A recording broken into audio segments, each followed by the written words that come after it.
నమస్తే, welcome to whistle. నేను మీ Swathi.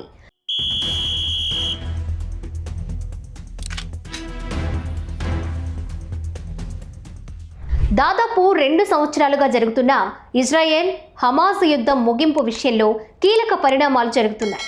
America అధ్యక్షుడు డొనాల్డ్ ట్రంప్ ప్రతిపాదించిన 20 సూత్రాల ప్రణాళికను హమాస్ అంగీకరించగా మొదటి దశ అమలుకు సిద్ధమవుతున్నట్లు ఇజ్రాయెల్ ప్రకటించింది. ఈ క్రమంలోనే ప్రస్తుత పరిణామాలను భారత్ స్వాగతిస్తున్నట్లు ప్రధానమంత్రి నరేంద్ర మోదీ తెలిపారు. గాజాలో శాంతి సాధన కోసం ట్రంప్ చేస్తున్న ప్రయత్నాల్ని మోదీ అభినందించారు. ఈ మేరకు ఎక్స్లో పోస్ట్ చేశారు. ఇజ్రాయెల్కు చెందిన బందీల్ని విడుదల చేసేందుకు హమాస్ అంగీకరించడం గొప్ప పురోగతి అని ప్రధాని మోదీ అన్నారు. ఇది గాజాలో శాంతి స్థాపనకు కీలక ముందడుగు అని పేర్కొన్నారు. శాశ్వత న్యాయమైన శాంతి పునరుద్ధరణ కోసం చేసే ప్రతి ప్రయత్నానికి భారత్ మద్దతిస్తుందని తెలిపారు.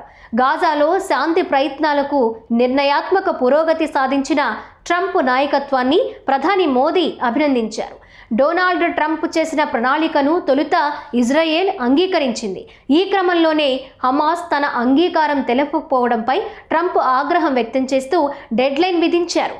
అమెరికా కాలమానం ప్రకారం ఆదివారం 6 గంటల్లోగా ఒప్పందం కుదుర్చుకోవాలని, లేదంటే నరకం చూస్తారని హమాస్కు హెచ్చరించారు. దీంతో దిగొచ్చిన హమాస్ ట్రంప్ ప్రణాళికలోని కొన్ని అంశాలను అంగీకరిస్తున్నట్లు ప్రకటనను విడుదల చేసింది.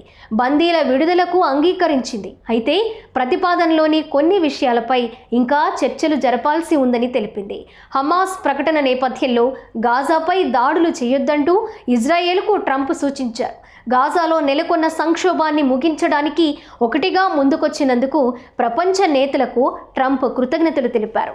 బందీలు తమ కుటుంబాల వద్దకు తిరిగి వెళ్లడానికి ఆసక్తిగా ఎదురు చూస్తున్నారని ఆయన అన్నారు. దురదృష్టవశాత్తు కొందరి పరిస్థితి బాగోలేదు, కానీ వారి తల్లిదండ్రులు వారి కోసం ఎంతగానో ఎదురు చూస్తున్నారని తెలిపారు. ఇది ఒక ప్రత్యేకమైన చారిత్రాత్మకమైన రోజు కావచ్చని చెప్పారు. ఈ యుద్ధాన్ని ముగించి పశ్చిమాసియాలో శాంతి సాధించడం కోసం అందరూ ఏకమయ్యారని అన్నారు. ఆ లక్ష్యానికి చాలా దగ్గరలో ఉన్నామని వెల్లడించారు. 2023 అక్టోబర్ 7న ఇజ్రాయెల్లోకి చొచ్చుకొచ్చిన హమాస్ మిలిటెంట్లు 1200 మందిని చంపారు. 250 మందిని బందీలుగా తీసుకెళ్లారు. వీరిలో గతంలో జరిగిన కాల్పుల విరమణ ఒప్పందం సమయంలో పలువురిని హమాస్ విడుదల చేసింది. వివిధ ఘటనల్లో పలువురు ప్రాణాలు కోల్పోయారు. కాగా హమాస్ వద్ద ప్రస్తుతం 48 మంది బందీలు ఉండగా వారిలో దాదాపు 20 మంది సజీవంగా ఉంటారని అంచనా. ఇజ్రాయెల్ హమాస్ యుద్ధం కారణంగా గాజాలో 2023 అక్టోబర్ నుంచి ఇప్పటి వరకు మృతి చెందిన వారి సంఖ్య 66,000 దాటింది. గాయపడ్డ వారి సంఖ్య 1,67,000 దాటింది.